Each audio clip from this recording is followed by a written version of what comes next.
What's up, guys? Today we're going to walk through the assembly of one of my favorite new products, and that's the Roambuilt Trail Box. This thing is really cool. As you can see, it's big. It's 40 inches tall, it's 24 inches wide, and 16 inches deep. And it's got lots of features that I want to go over. Let's start with the outside. You have this door stiffener MOLLE panel, which does several things. Like I mentioned, it adds good stiffness to the door and gives you infinite mounting space here for anything you want to put on the outside of the box. We also have MOLLE panels available for the side. Now you'll get one included with the box, but there's spots to put as many as four, two on each side. We're putting ours in this upper outer location so it clears the tail light on the van that we're going to put this on. Over here I want to point out our friction hinges. They have concealed hardware, so it's a really good anti-theft option, and the friction means that the door stays where you put it and it doesn't just free spin. The latch is also really cool. It's matte black and it has concealed hardware and it's double locking. So it comes with a key to actually lock the latch itself, and you can add a padlock to it. When it's closed, you just pull this out, slip your padlock through it. It's double secure. The inside is where this thing really shines. The accessories you can add are so cool. So it's going to come with this adjustable shelf that you can put anywhere up and down along the back that you want. Coming soon, there will be a drop-down table. And then we have these optional drawers. We've got an 8-inch height and a 5-inch height. And it really adds a lot of customizable storage to your box. And the housing that we have for the shelves is really sturdy. It's 5 gauge, it's 3/16, so you can use that as a shelf as well. Also, it may seem obvious, but I want to point out that this is a universal product, so you can put it on anything you want. I know a lot of you will probably put it on the back of a van or maybe the back of an overlanding truck or trailer, or you may just want to mount it in your garage. So it has a flat back with holes pre-drilled in it. So to mount it, all you have to do is hold it up where you want it and use a Sharpie to mark through the holes onto the surface behind it and drill in.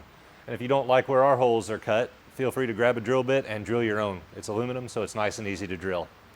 Let's get started on the assembly. This is what it looks like when you get it out of the box. Now we ship all the panels and accessories uninstalled because the safest place for them is inside the box.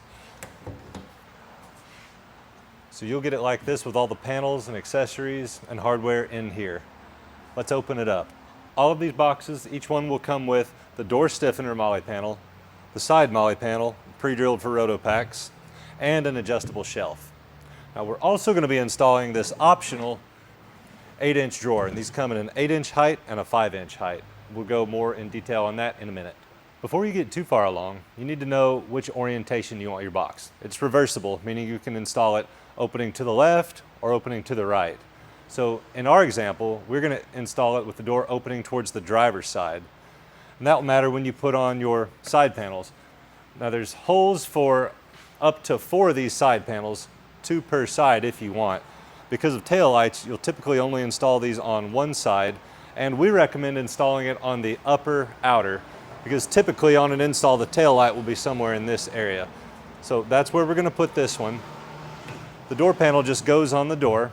And like I said, you can just simply flip the box over depending on what orientation you want. For any unused holes, in the hardware kit we've got these small plastic plugs that'll just snap into all the little holes.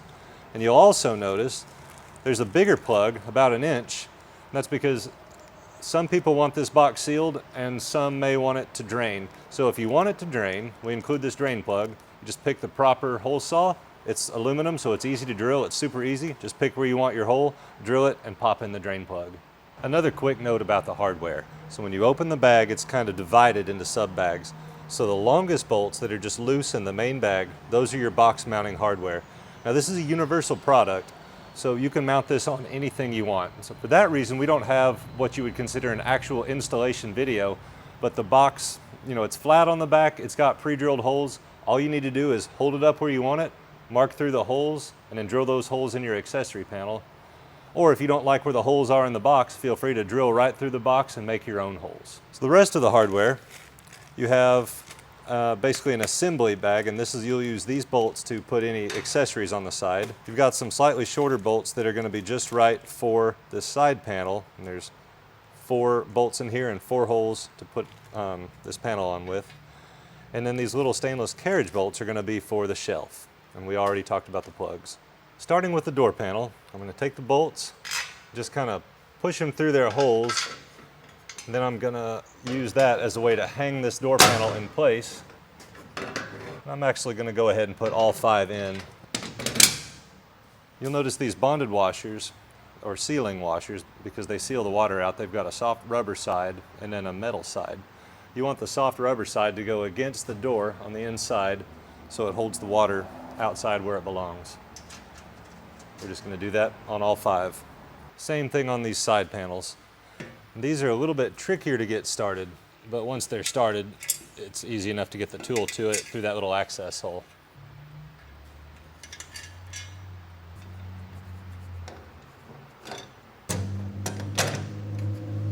I'm going to put the shelf in now. And it's easiest, the best way to put the shelf in is to put all 4 of these carriage bolts in from the outside in, and you'll see why in a minute, and tighten down the nut until the nylock catches. So just finger tight. On this back rail where we install our accessories, you'll see these T-shaped slots are really squared off. So the square part of the carriage bolt is going to rest in those square slots. So you can really pick wherever you want. I'm going to put it pretty near the top because on this installation, the things that we put on the shelf are going to be relatively small. So I'm going to aim for this height. So you just push the bolts out, and it's going to be hard to see on camera, but I'm going to line the 2 bolts up with the 2 slots and push them back and let it drop into place. And I'm going to do the same thing on the other side. And then as you tighten these bolts down, the square part of the carriage bolt will catch and allow you to tighten it down. So I'm just going to put my hand on the outside of the rail and push that bolt inward so that I know the square shoulder of the carriage bolt has caught. I'll tighten it down. If it doesn't feel like it's in all the way, you can give it a quick twist and it should drop in. A quick note on mounting the shelves. They mounted to a T-shaped slot, so if there's some reason that you can't mount it down in the lower position, you can gain nearly an inch of adjustment by raising it up to the top of the slot. It makes it a bit more cumbersome to install that way, but it does gain the adjustability. Now we're going to put this 8-inch drawer in. Like I said, we have an 8-inch tall version and a 5-inch tall version. You've got room under the latch cover for an 8 and a 5, or 2 5s. We wanted to maximize the depth of these drawers, so the drawers are too deep to put where the latch cover is, but you can put 2 below it and 2 above it if you wanted to just deck your toolbox out with drawers. So we're going to put the 8-inch on the bottom, and then there will be room for a 5-inch on top, and the process is the same for either one. These come assembled like this, and to get the drawer out, you actually push the locks down again and wiggle the drawer out, and it'll free up just like if you've ever taken out a kitchen drawer or anything similar. This is going to install in much the same way that the shelf did. You'll have carriage bolts as well as spacers.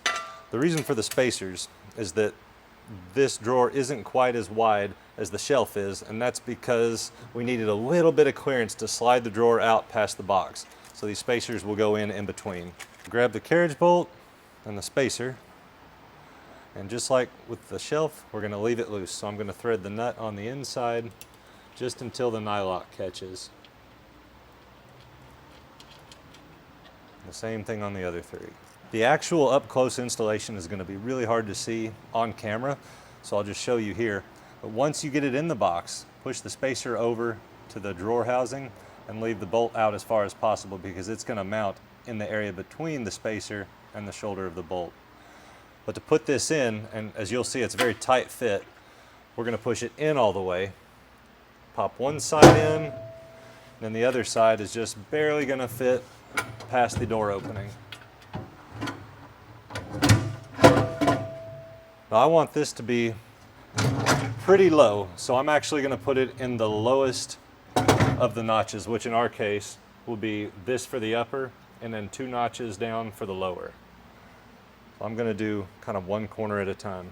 So this is a lot easier to see than it is to tell and show because of where it is in the box. But as you can see, the rail is between the bolt's head and the spacer.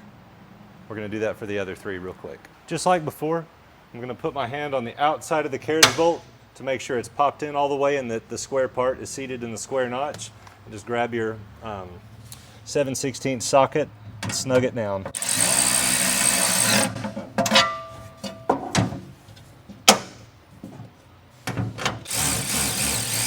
Putting the drawer in is the opposite of taking it out. And before I do this, I want to explain that it has to get lined up the first time. So the first time you put the drawer in, it's going to have some rough spots. You just want to work through it once in and once out, then it'll operate as normal. So it's going to look a little rough most likely. So we just take the inner part of the slide and line it up with the outer part of the slide, left and right. Just kind of wiggle it. You can feel it when it lines up. And you may have to push the catches down. Okay. Okay, so this drawer has slides that lock in and lock out, which is great because you've probably got this mounted on a vehicle, which is seldom on perfectly level ground, and you don't want the drawer sliding out while you're going down the road. So to operate it, you push the catches down and slide it out. It locks in the out position. It won't go in until you do the same thing, push the catches down and slide it in until it locks. And that's it, simple as that. That's got it wrapped up. You may have noticed during the install that there are 2 extra holes on each side of the bottom of the door. And that's for a drop-down table that's coming soon, but not out yet, and we'll do a quick video on that when it releases. So that wraps up this video. We installed the shelf, we installed one of the drawers, and we talked about how to install it on your vehicle. If you have any other questions, reach out to us at roambuilt.com.